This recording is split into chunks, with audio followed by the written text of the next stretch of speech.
A dependência digital está quase batendo com a dependência de drogas. A galera do Vale do Silício paga para construírem escolas que não sejam digitais para os seus filhos. Pelo menos até o final do ensino fundamental. Pagam. Eles querem escolas que tenham hortas, que não tenham tablets, que não tenham... Aí você fica pensando, o que esses caras sabem que a gente não sabe que isso é tão prejudicial? Na formação. Não estou falando, porque você, eu, a gente pode escolher, né? Agora, na formação de uma criança, por exemplo, qual foi o último grande gênio da humanidade? Tesla. Isso foi no século passado. Assim, a gente tem uma carência hoje de gênios. Cadê nossos gênios? Cadê os gênios? Muito simples. Com a tecnologia, primeiro que ela toma um tempo enorme. Para ser gênio tem que ter tempo e transpiração. Einstein dizia isso, né? 99% de transpiração, 1% de inspiração. Você tem que ter aquela coisa de estudar, abrir novos caminhos no cérebro. O cérebro é como se fosse uma grande floresta. Então, se você só usa um tipo de conhecimento, aquele conhecimento é como se abrisse uma trilha. Aquela trilha você vai ficando usando. Cadê as outras trilhas? Né? Então, a criatividade está muito pouca. Se você for ver, tudo que está aí nada mais é do que os últimos grandes gênios deixaram já ensaiado. O computador, o laser, eles só estão aprimorando, mas tudo já foi deixado anteriormente. A gente tem hoje uma carência de gênios. Essa coisa que você falou para o mundo real, isso depende muito da gente ter essa coisa de procurar uma saída. Isso é fundamental. O que faz um cara buscar alternativas? Por exemplo, se você quer se prender a alguma coisa, põe uma meta. Senão você vai estar preso a coisas e pessoas. E não vai chegar a lugar nenhum. Então, eu fico muito preocupada. Assim, eu vejo uma garotada muito tecnológica, com muita possibilidade de conteúdo, mas eu não vejo usar bem esse conteúdo.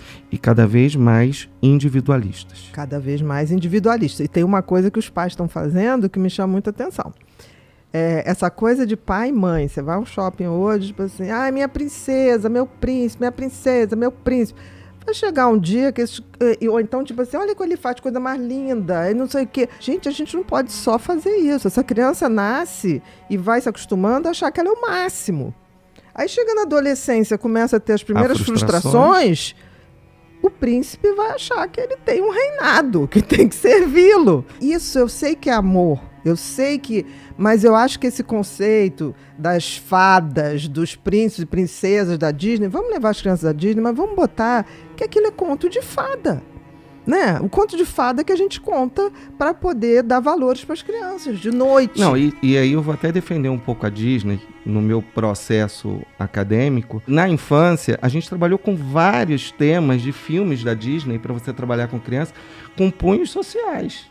Só que as pessoas não veem esse os lado. Contos de fada foram feitos para isso, né? Exatamente. Pra gente transferir valores. E tem uma coisa tão bacana, quem conta conto de fada hoje para seu filho na hora de dormir? Aquilo tem uma tradição.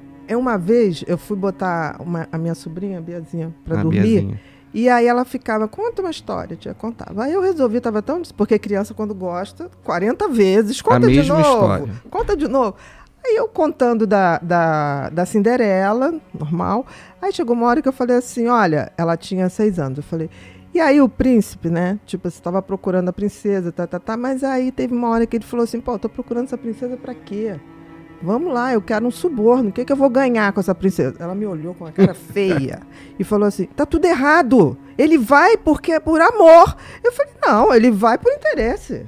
Aí contei a Rapunzel, tipo assim, pra que ele vai subir lá? Vai pegar um monstro? Não, só se ele ganhar muito dinheiro. Ela olhou pra mim, tipo assim, porque é assim, a gente tem que fazer o bem por o bem. E aí, aquela coisa que na ciência a gente vê, que a criança nasce com um senso moral muito definido do que é certo e o que é errado. Com 8 meses você bota um bebê no colo e você vai para uma pracinha.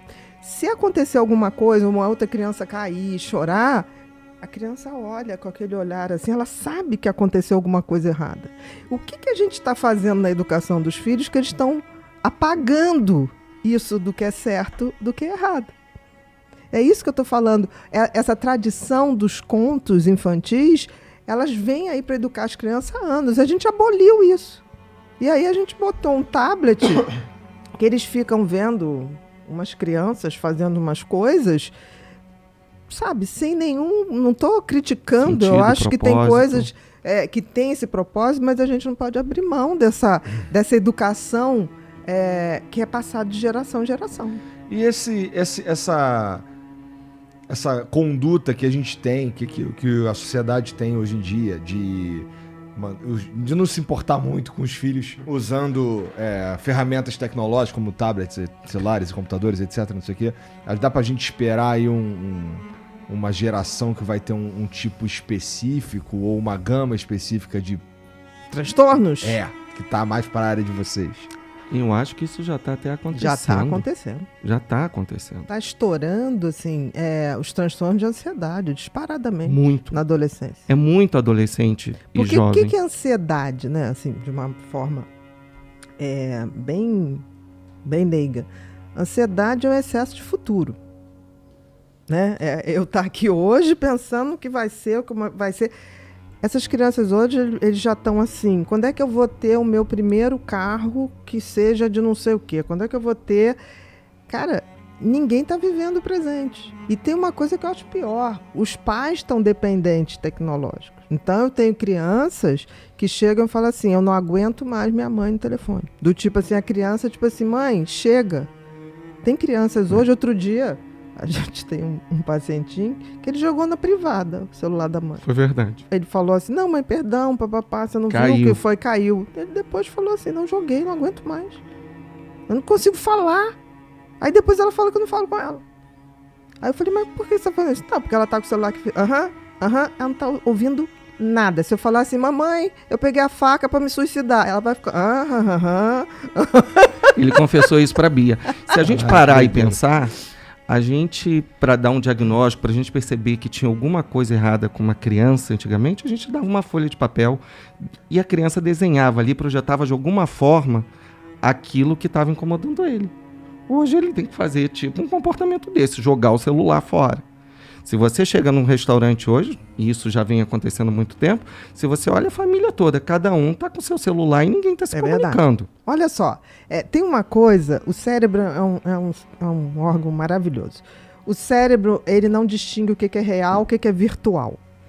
O que significa isso? Se eu começar a ver alguma coisa de forma repetitiva, eu me habituo a ver aquilo. Vou te dar só um exemplo. Primeira sessão de cinema aconteceu em Paris. Tá? E começava a cena, um trem vindo na direção da plateia. Todo mundo levantou e foi embora. Literal, foi um vexame. Primeira sessão de cinema. Hoje ninguém levanta. Porque o cérebro, tipo assim, já sei. Que não vai sair da tela. Isso acontece com tudo. Mas tem uns 3D que são maneiros. Que tem... Não, claro. O quê? Eu lembro de um, cara, que era do filme do Capitão América. Olha isso, acho que era o Capitão América e o Soldado Invernal, velhão, que eu assisti em 3D. Você botar aquele óculosinho, né? E aí tem uma hora que o Capitão América, ele tá cena rápida de luta, não sei o que, ele joga o escudo assim em direção à tela. Isso aconteceu comigo no 3D de água. Eu fiz a coisa como se a água fosse bater. Hoje você não vai fazer mais. Por quê? Porque o cérebro se habitua. Mas se habitua a coisas ruins também. Entendeu? Essa falta de valores ou essa coisa de você ficar o tempo todo ali, ele se habitua. E fica como uma coisa normal.